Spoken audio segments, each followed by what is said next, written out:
Saudara-saudari, selamat berjumpa. Pada kesempatan ini saya ingin mengajak Anda untuk merenungkan adorasi sebagai saat kita menyembah Tuhan Yesus yang bersabda,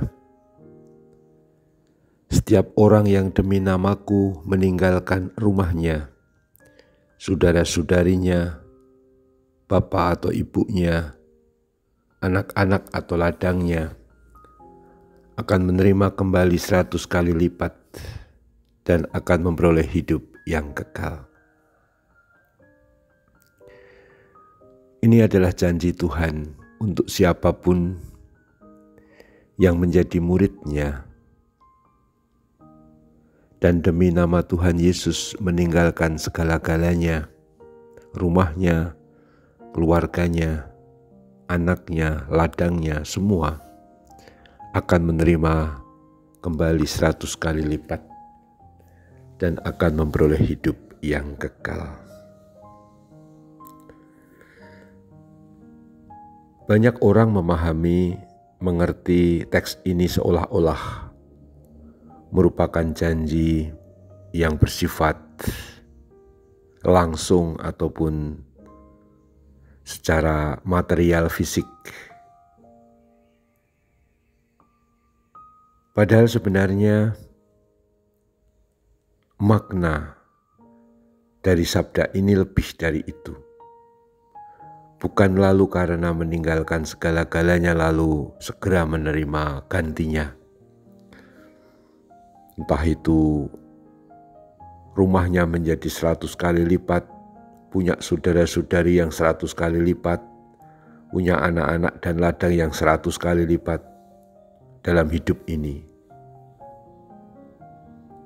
Tetapi Tuhan Yesus ingin mengajak kita untuk merenungkan bahwa setiap orang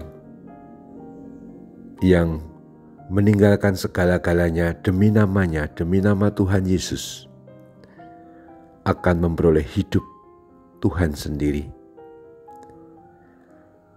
Akan memperoleh hidup Tuhan Yesus Kristus sendiri. Dan itu sifatnya melebihi segala-galanya. Istilahnya tadi, menerima kembali 100 kali lipat dan hidup yang kekal. Teks ini tidak terlalu sulit untuk dipahami bila kita menempatkannya dalam Ekaristi. Sebab Ekaristi adalah hidup Tuhan sendiri. Dengan menerima Ekaristi dalam komuni suci, kita menerima hidup Tuhan sendiri.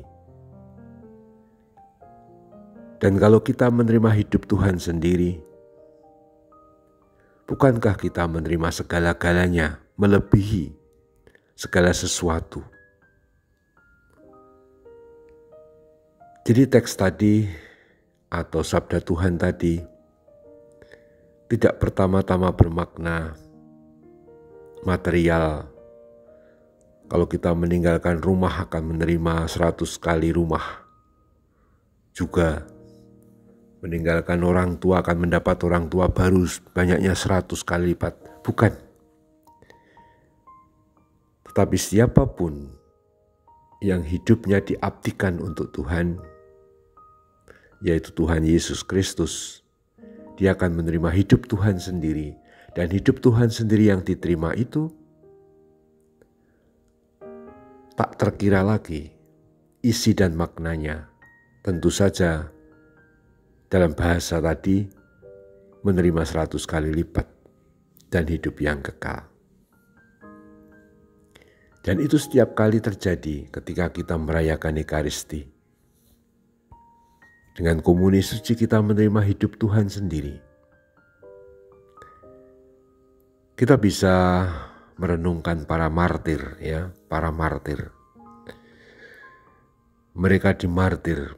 Bahkan ada yang usia masih kecil, masih remaja. Ya jelaslah, poinnya bukan kemartiran mereka, kematian mereka karena dimartir lalu menerima rumah begitu banyak, enggak. tapi mereka menerima hidup Tuhan sendiri. Dalam kesatuan dengan Tuhan, itu laksana 100 kali lipat dari apa yang telah diberikan. Dalam hidup sehari-hari, meninggalkan segala sesuatu, entah itu rumah, saudara-saudari, bapak, ibu, anak-anak, ladang, ya, selalu kita alami, selalu kita lakukan.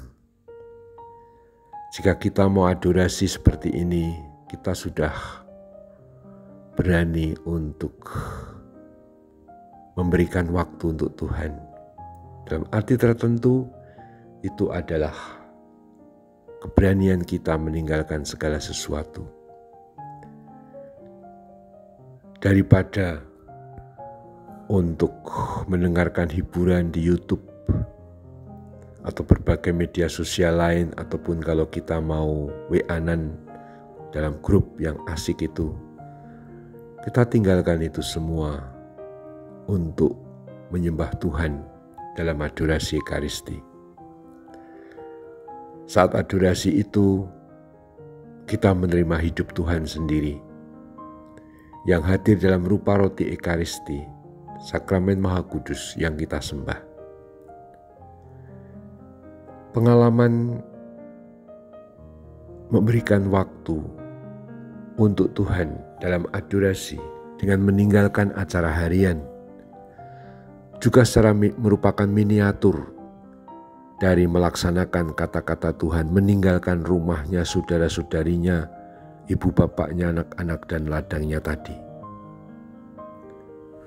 Kita memang diundang untuk itu, supaya hidup kita senantiasa hanya milik Tuhan saja. Kita perlu terus mengembangkan semangat meletakkan segala-galanya di bawah Tuhan Yesus, agar Tuhan Yesus sendiri yang meraja dan bagi kita menjadi segala-galanya. Kalau begitu, sabda Tuhan tadi kita penuhi. Marilah kita datang kepada Tuhan dan kita tinggalkan semuanya, karena kita dengan Ekaristi menerima hidup Allah dan kita menyembahnya dalam adorasi Ekaristi. Terpujilah Tuhan kita Yesus Kristus untuk selama-lamanya. Amin.